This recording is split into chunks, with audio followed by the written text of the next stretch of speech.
Hello and welcome to episode 26 of the Grips Poker Training Show, where we teach you how to get stacking. Today's show is going to be a little different than the other ones. I've been doing the Bankroll Challenge, the Party Poker Bankroll Challenge, and the Betfair Bankroll Challenge for about 30 episodes or so now.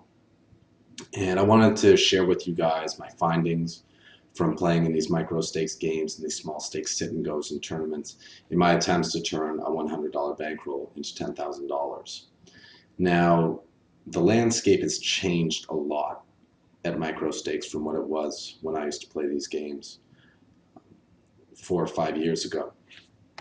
So I wanted to pass on the knowledge that I found from playing in these games so that you guys can have the best shot of turning your small deposit into a real big buy-in. So first things first, I'm just going to show you guys the results since I've started playing on Betfair in the Bankroll Challenge. You guys can see that I had a nice little rush at the start. Had about almost 500 in winnings, and then things started to flatline, things started to go negative, and something happened there. Something happened there, and I want to tell you guys about what happened and why that happened. Also, just worth mentioning, we've been able to make about $200 in promotions from deposit bonuses on Party and the player point system at Betfair. And we were also lucky enough to make a few $100s on Party Poker thanks to, some tournament scores and some sit and go stuff. But anyway, let's get right to the information because that's what you guys are interested in, and I want to share that with you.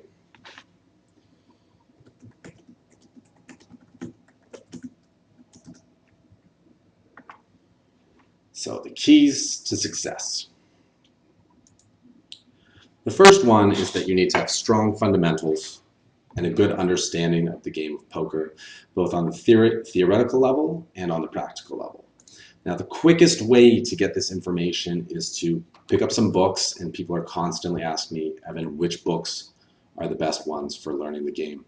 And I think it's very simple. David Sklansky has it covered. Go ahead and read The Theory of Poker to understand about odds and math in the game. And then go ahead and purchase No Limit Hold'em Theory and Practice to learn all the techniques that winning players use to succeed in No Limit Hold'em games. Videos are also a great source of information, but it's important to only watch videos that are applicable to your skill level. There's no sense in watching a video of someone playing 100, 200 no limit with 20K stacks when you're just playing 5 cent, 10 cent, or $1, $2. The information that you're going to get in those videos is not so applicable for the limit that you're playing at. Finally, you need to be willing to review your own play. This is about putting in work away from the table. It's all well and good to spend a lot of time playing cards, putting in hands and getting practice, but unless you're looking through your hands after and reviewing your sessions and identifying where you're making mistakes, you're going to continue to make the same mistakes rather than changing and plugging those leaks and stopping the funneling away of money, and you're going to be keeping everything for yourself.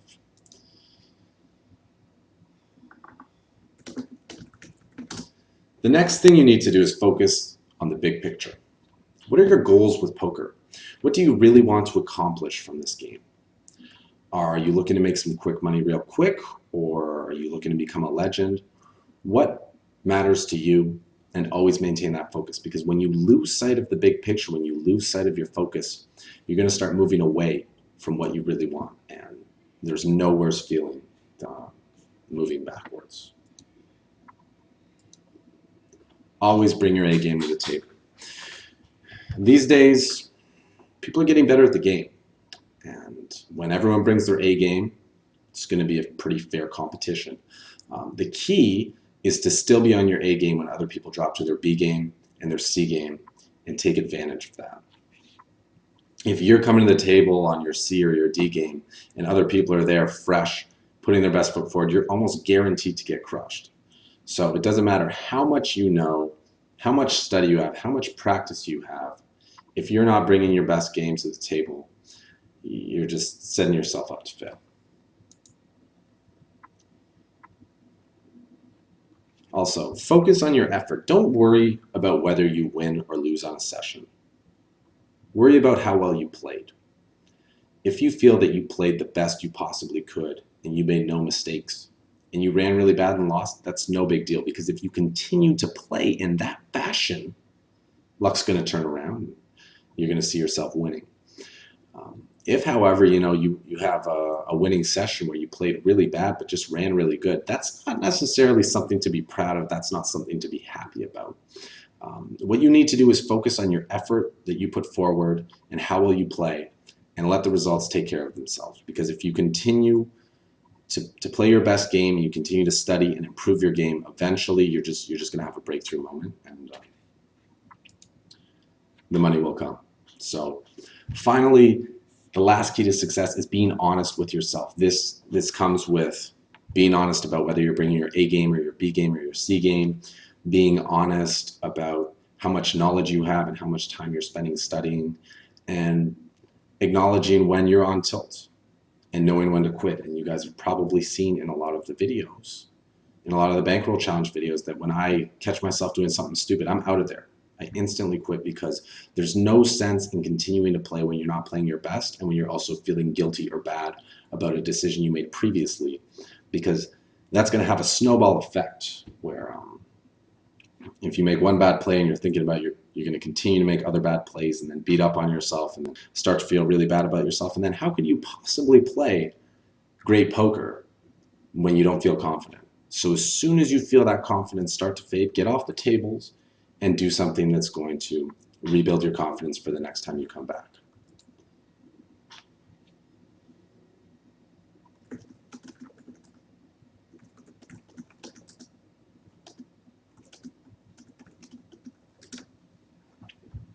Also, don't be in a rush with poker.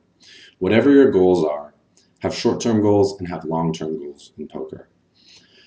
That way you can always remember what you're playing for and not be in a rush to get there. As long as you have a good action plan and you take the right steps to achieve it, you will get there. But recognize that it's not going to happen overnight. So what have I learned about the state of the game today at the micro stakes? Because the landscape has changed a lot in the past 5 years. I remember when I used to hop on the micro stakes games, 90% of the players wouldn't know what they're doing. It was just like taking candy from a baby. You just sit down, everyone would give you the money. All you'd have to do is play ABC, and that would get the job done. For those of you who missed those good old days, though, these games still exist. You just have to go to your local casino or find a home game to get that sort of action. There are still lots of recreational players out there. The key is to find them. So the first realization is obviously information is readily available to those who look. You people who are watching these Grips poker training videos are well aware that there's tons of quality free information available. The training sites are out there, the books are out there, there are magazines, people are talking poker in the news, sports broadcasts, all sorts of things, all sorts of places, and the information's out there and people are taking it in. So what that means is obviously the average player is getting better. And for you to compete with that, you need to be putting forth the effort to be even better than just the average player. This was a big surprise to me. Number two is that even at 5 cent, 10 cent, there are strong players in the mix. It used to just be that at 5-10 you'd have some really strong players, and at 2-4 you'd have a bunch of okay players, and 1-2 some mediocres. But that's not the case anymore. Now there are a lot of people who are taking in this information, doing a lot of grinding, and therefore all the way down from 5 cent, 10 cent to all the way up to 50, 100, no limit, you're gonna find strong players in the games. Number three is the biggest one, and I think for everyone who's watching this video, you're already many steps ahead of the competition. And that is that if you're willing to work harder than your competition, you're going to be successful in this game. On average, a lot of poker players are pretty lazy. They get enough information to do okay, and then they just say, all right, I know enough. I'm just going to stick with this. I'm just going to play, not focus on improving. If you're constantly focusing on becoming a better player, getting information, plug in your leaks, If you're doing those things, you're going to be able to step ahead of the competition and work your way up the limits. But the only way to move up the limits is to put in hard work. Practice, repetition, study, all the things that you would do for school, all the things that you would do for sports, all the things that you would do for a new job are the same things that you need to be doing when it comes to poker. So the good news is there is value out there, but you just have to go out and find it. As I said, there are strong players at every limit, but there are also still lots of weak players at every limit. And the micro stakes are still populated with tons of recreational players and gambly type players. And your job is to just find them, get position on them, and play with them. So this means, obviously, number one, exercising good game selection. You want to look for tables with high players per flop, but ideally, even better than that, you want to have some favorite players that you can beat up on. You want to have a buddy list. If you find a guy who has a VPIP of 80 and you see that he's not just a one and done guy who shows up once on the weekend and you never see him again. If you find a guy who's constantly playing every day and he has a really high VPIP, you better get that guy on your buddy list. You better have him labeled so that if he's playing, you can get on his games. You want to have some sort of sign saying this is someone you want to play with and get on their games. That's why all the poker sites have labeling systems, and it's your job to take advantage of this feature so you can exercise fantastic game selection. If you can get immediate position on a weak player, you are way more likely to extract value from them than if you're out of position or, even worse, not even on the table. Building on game selection is site selection. There are tons of poker sites out there right now.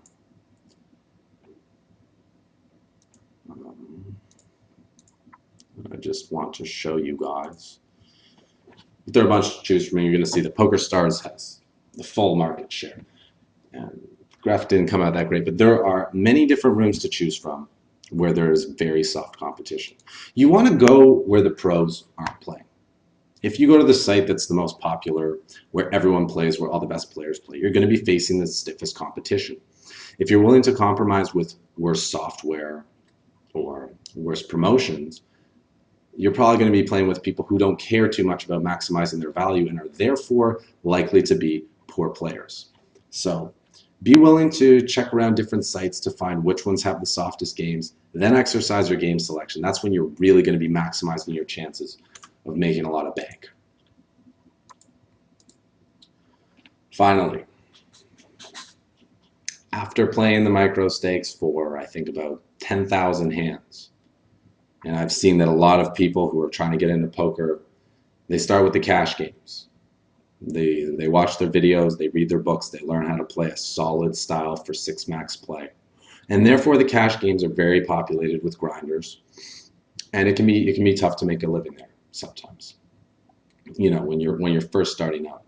So if you want to find the soft competition, you want to play with the real fish, the real gamblers, tournaments are where it's at. Tournaments are much more exciting than cash games. You have the thrill of victory, the big payout up top, and that attracts the fish.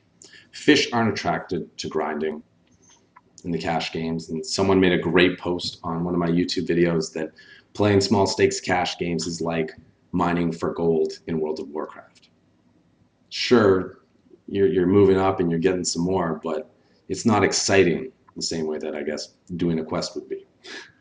So tournaments, especially at the micro stakes, still have tons of value, and that's why for the next part of the challenge, I'm going to try playing some small stakes tournaments. I'm going to take that $1,000 we have and see if I can parlay it into tournaments, because I think it's going to be a lot softer and a lot easier than at the cash games. And also, if you look at the dynamics and you try to figure out your hourly, if you're playing on a 5-cent, 10-cent game with 1 fish and 4 regs, versus if you're playing a $5, $10 game with 1 fish and the same quality of regs. Your hourly is going to be way higher in the $5, $10 game because the odds of winning and the level of competition are the same if it's the same type of players. I'm only saying this because some of the micro stakes guys are pretty good now. But since you're playing for more money, your expectation is going to be higher, and therefore your hourly is going to be higher. So for people who are starting out with a small bankroll, I would really encourage them to play multi-table tournaments of the small buy-in variety to try to build up a roll, to get enough money where you can play at a limit that pays a good hourly, which is why with the challenge, I'm going to try to just play some tourneys, get to 2,000, then start playing 25, 50 cent, where I think the hourly is quite reasonable for a strong player. So what have I learned from the challenge? What has proven to work? Well, my winningest sessions have been the sessions where I was able to get good seats and good games. This is when I played during primetime hours and there were 30 or 40 tables going, and I took my time to filter through and find the games that had the big fish. When there are only 5 or 6 games running on a network, chances are there isn't that much dead money. When there are a lot of games going, it's because there are probably a lot of fish. So if you're able to get on the games that have the fish, you're going to make a lot of money. So game selection has been fantastic. I also found that at the earlier episodes of the challenge, I was doing a lot better because I was developing reads. If you guys remember from that graph at the start, it had a nice big up at the start, and then it started to go downwards. This is because I was multi-tabling, not paying too much attention, not developing reads, and identifying where my opponents were making their mistakes. You want to know who to avoid, and you want to know who to target. You also need to identify where your potential targets are making mistakes. It's not enough to just say, well, this player is bad, so I'm going to play pots with him. What kind of bad is he? Is he overly aggressive? Is he too loose? Does he never bluff? Does he call down with bottom pair? These are the things you need to be making notes on and identifying so you can capitalize on them when you get into situations against that player. Focusing on game flow and dynamics is also another thing that I haven't been able to do because I've been playing too many tables, and also trying to talk while playing detracts from the thought process and makes it more difficult to think clearly. If you're focusing on game flow and dynamics, playing fewer tables, paying attention, you can see when someone's tilting, which is a big thing, or you can see when someone is recognizing that you're trying to target a certain player and then trying to knock you out of the pot because of those spots, versus they're just 3-betting you because they woke up with a hand. If you're playing a ton of tables and you get 3-bet in a spot where you're isolating the fish, you're probably going to assume the guy's doing it because you're isolating the fish. But unless you've been focusing on the game flow and following the dynamics, you may make a total bonehead play in that spot because the guy has not 3-bet anyone and he just happens to have a good hand this time. That's, again, why paying attention is so important. Again, number 4 is something that I felt I did really well at the beginning and have fallen off of a little bit, and that's playing when well-fed and well-rested and excited to play. When you're feeling great, when you're feeling confident, and you hit the tables, you're going to see results because you're not going to be too worried about the short-term variance. You're going to be focused on playing your best, and you will be playing your best. And you're willing to grind it out. If you start out slow, you can be patient. If you start by taking some beats, you're going to be able to play through them. If, however, you're tired or you're hungry, your emotions are going to take over, your stress is going to take over, and you're going to be a slave to the variance and a slave to the cards, and you won't have that strong mindset that's required to push through the tough spots and also to just continue to play when you're running good, rather than be like, okay, I made a couple buy-ins, I'm just going to book the win.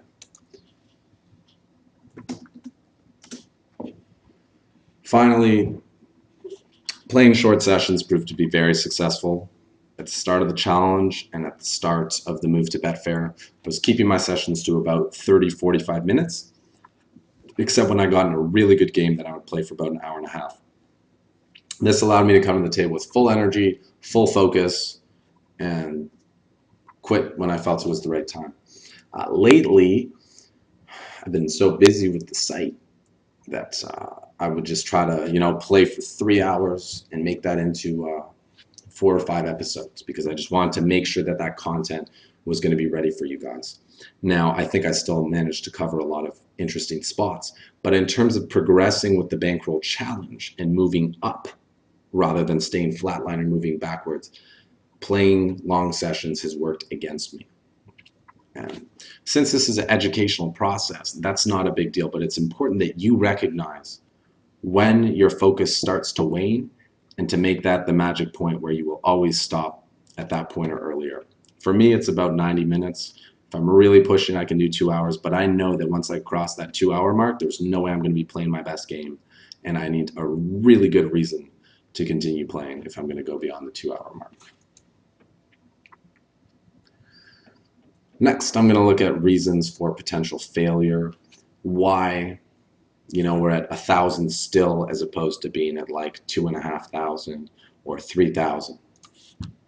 The first one was underestimating the competition. I figured, I play 1-2, 2-4. I've played some 5-10. These micro stakes games should be a fucking joke. Should be easy. Should be able to run over everyone, outplay everyone. And, well, it's just not true. Even the guys at the micro stakes who have done their study, they're still pretty strong.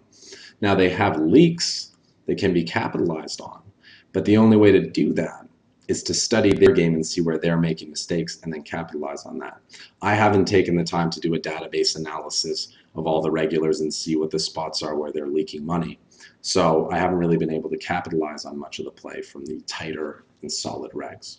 Also, I didn't give them the benefit of the doubt, and I assumed that they were just going to be total pushovers, which definitely worked against me and has led to me starting a couple sessions off poorly where I had to work on making a comeback rather than just going with a straight, steady, upswinging graph. Also, we saw this on the Party Poker Bankroll episodes, and we saw this on the latter of the Betfair episodes where there weren't that many games to choose from, and that just has been game selecting poorly. It's okay to want to play 9 tables, 12 tables, 18 tables if you can keep up with that action. But if you're going to be playing that many tables, there should be a good reason. Every game should be a good game. If you're going to play 18 tables, it should be because there are 18 games with fish on them. If you have 12 good games and 6 games where they're all regulars, well, what's the point of using any of your focus on the games that are going to be tough? If you want to really work on your game and battle with the regulars, then play 4 to 6 tables versus the regulars. But when you're just trying to put in volume, you want to be playing in the softest games in the best spots so that it's going to be as easy as possible for you to see a profit. Also, a huge one, playing too many tables. I even said myself that the maximum number of tables I should be playing is 9, yet I've been playing 12 in the videos because I just wanted to get those promos, I wanted to get those rake back. And we made some good money off rake back, a couple $100. But I think that my win rate and my hourly would have been much higher if I had played fewer tables and been able to spend more time on each decision, thinking everything through, and just, again, focusing on games that are really soft. I think playing too many tables has led to me game selecting poorly and not having enough time to think things through and make the best decisions in terms of not just action, but even bet sizing. There is always a perfect play, and it's good to be close to it, but if you can be hitting that perfection spot every single time, you're going to be making your money way faster and experiencing less swings. Fourth, relying on a heads-up display in specific spots. Now, obviously, when you're multi-tabling, you're going to be needing to use your HUD to make quicker decisions. It's great for pre-flop play, VPIP, PFR, 3-bet, full to 3-bet, 4-bet. These stats are all very useful, C-bet, full to C-bet. But when it comes to post-flop play, turn play, river play, the stats are often going to lead you astray because it's so rare, unless you have a massive sample, that someone's going to be getting into river spots and that you're going to have a large enough sample to really accurately have a good read on them. I know in a couple of spots I've used the river aggression frequency statistic, which talks about how often someone will bet the river versus checking. So you can determine their value range versus their bluff range, how often they're doing A or B. But it doesn't factor in sizing. And I think 3 or 4 times in the Bankroll challenge, someone sizing has told me they have the hand. They've made that pop bet, and I've said, well, the river aggression frequency is pretty high. I'm going to call anyway, and I've been wrong every single time. Use the HUD for the spots that are very common, the pre-flop play. Try to use your own intuition and your own reads when dealing with the post-flop spots, since they are much more player specific. Your player notes and your history with the player are going to be much more useful for turn and river spots than your heads-up display could ever be. And fifth has been impatience. This challenge, $100 to $10,000. It's not something that's just going to happen in like 10 sessions, especially working up each limit. I got to be patient. I got to be acknowledging that each limit is going to require between 5 and 10,000 hands to really see some results. And the rake back is less significant at the lower limits, so I don't have that same booster in terms of a high amount of rake back that I would be getting if we were playing 1-2 or 2-4, 3-6 or 5-10. So the fact that I've been impatient has led me to take a lot of close spots, take a lot of unnecessary spots, and get myself into some bad spots that really, if I just been looking at this long term, I wouldn't have taken those spots, and I wouldn't have set myself backwards in the challenge. I would have been making constant forward progress rather than backwards. And 6, which I've noticed from the last Betfair challenge video, where I just really wanted to have a week's worth of content to give you guys, was that the session, I wasn't excited about it, and I was tired before I started recording it, and it lacked passion.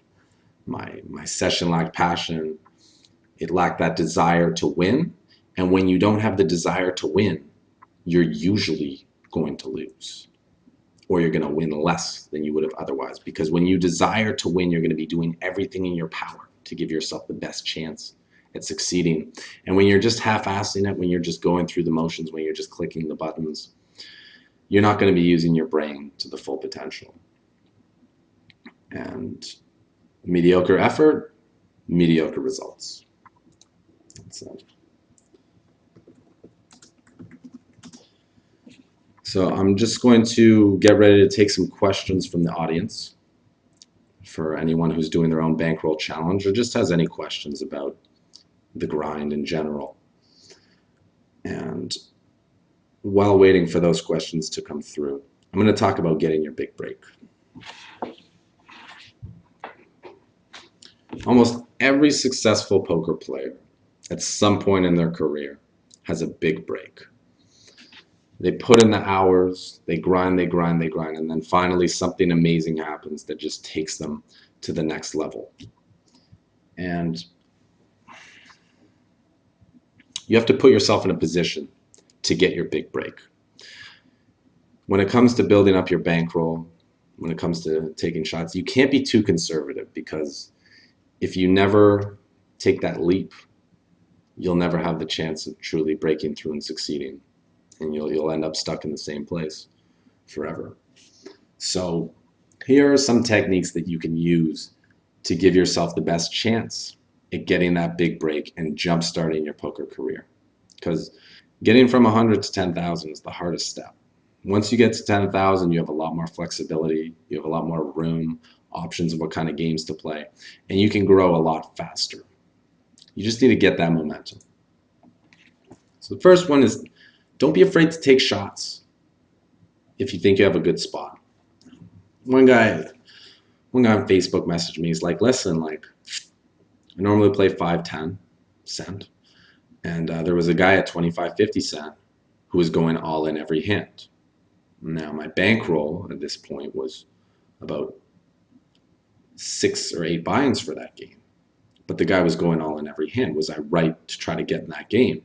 And was I right to post my blind out of position so I could get in the action right away? And the answer is hell yes, of course. If you see a spot that's that good, where you have a great chance of getting great financial reward, you got to take it. Now, don't do it if it means putting your full role in play, because you always have to worry about that risk of ruin. You got to avoid going busto. But if you have a fish that you like to play with and one day you see he's playing a little bit bigger, go chase him. If you see a game that's got 2 or 3 fish and it's at a higher limit than you're used to, but you feel like you're playing well and you're confident, go for it. Give yourself a stop loss. If things go bad, whatever, you move back down, you grind it back. But you got to be willing to take those shots when you see good spots. And eventually you're going to run good on one of those shots. And that's when you start to break through to the next level. Your confidence is going to soar along with your bankroll. Number 2 is play multi-table tournaments. These things, they're so soft and there's so much money to be made in them. You have all the information that you need in my MTT strategy guide. I'll be posting the final 3 parts very soon. Go through that stuff, get practice with them, because that's your opportunity to play with really bad players for really big money. You're never going to get like a chance to play, like if you're a 5-cent, 10-cent player, you're never going to get a chance to play with a fish for like $500, $1,000, $2,000 playing 5-cent, 10-cent. But if you play a $10 tournament and you make it down to 5-handed, you make it down to heads up, there are going to be some fish who have made it that far with you. And if you get heads up with the fish playing for a $500 pay jump, that is a fantastic opportunity to apply your skill edge and get paid on it that you would never get in your regular cash game. Number 3 is play satellites. If you want to give yourself a chance at that big payday, play tournaments that give you a chance to play in a bigger tournament. You keep your investment low, and therefore even min cashing in the next tournament is a really big payout, really good ROI. But also you have the chance to get that huge score that's just going to change everything. Now, obviously, when talking about MTTs and satellites, exercise proper bankroll management so you avoid that risk of ruin. But these are the best spots, hands down, to take shots. And for anyone who lives close to a casino, play the local live tournaments when there's whatever it is, $50 buy-in, $100 buy-in, $500 buy-in, whatever your bankroll permits. There are going to be way more recreational players playing those things than there would be playing online. And just from watching the training videos at grips.com, your edge on these guys is going to be huge. The better the structure, the bigger your edge. So deep stack tournaments with good starting stacks and long blind levels, must play. They're also a lot of fun. Finally, take advantage of promotions. One good way to really jumpstart is just be like, all right, this month I'm just going to put in a ton of volume, and at the end of the month I'm going to get 50 buy-ins for my rake back. Even if I break even, I'm still going to make 50 buy-ins because my rake back is going to be so high. There are also leaderboards for both cash games, sit and goes, MTTs, and if you're willing to put in a lot of volume, even if you're breaking even, you can still make a lot of money off these promotions because they aren't based on your results, they're just based on how much you play. So again, if you're willing to outwork the competition, and at the smaller stakes, the competition for these things isn't going to be as stiff, you can get paid off very well, even if you're only having a small ROI. Now, on these grind months where you really go for it, your win rate's going to be lower than it is on the months where you put in less volume and always bring your A-plus game and play fewer tables.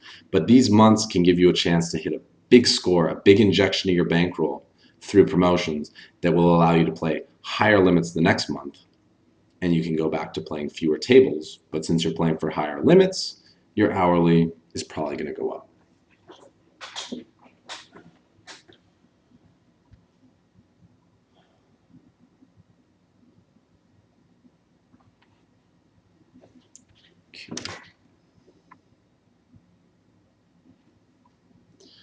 Shuha asks, if playing 4 tables of 5-cent, 10-cent, what should the hourly rate be?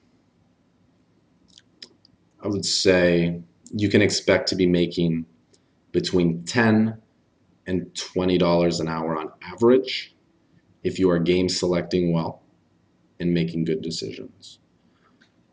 Obviously, as you start to game select more poorly, your hourly is going to go down, and if you're prone to tilt or making any poor decisions, that's going to have a very negative impact. But if you're playing well, you can definitely have a $10 to $20 hourly playing 4 tables of 5-cent, 10-cent.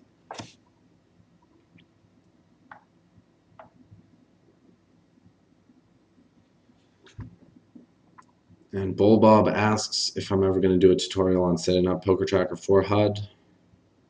Well, if you check out the video entitled How to Use Poker Tracker and Hold'em Manager, that should cover you. And the last question that we're going to take is the hourly rates at sit and goes versus cash games at the micros. And from doing this bankroll challenge, I believe that you're going to make more money playing small stakes sit and goes than you are playing small stakes cash games, simply because the competition is a lot weaker in the sit and goes. Sit and goes attract recreational players, casual players.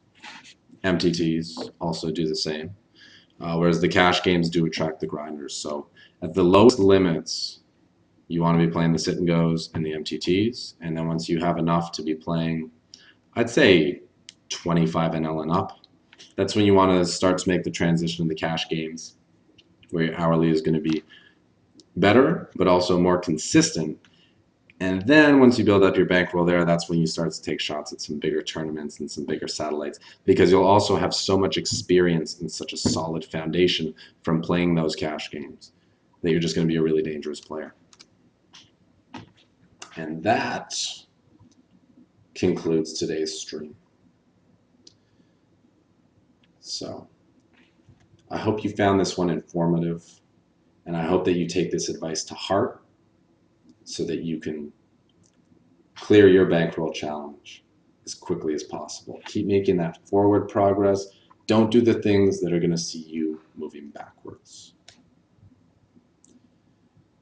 For the rest of this week, we're going to do some coaching sessions, and on Thursday we're going to have a special guest on the show, so be sure to tune in for that. And then it's off to Vegas for the final table, the World Series of Poker main event. And then when I get back, it's training time. So get your practice in while I'm gone. And when I get back, all of you guys are going to be on the show. We're going to get you guys that one-on-one training that you need to take your game to the next level. So if you haven't applied yet to be on the show, head on over to facebook.com/gripst and just click the button that says get on the show, fill out the application, and I will be in touch so that you can get that training. Thank you for watching. This has been Evan for Grips.com, and now it's your turn. Go out there and get stacking.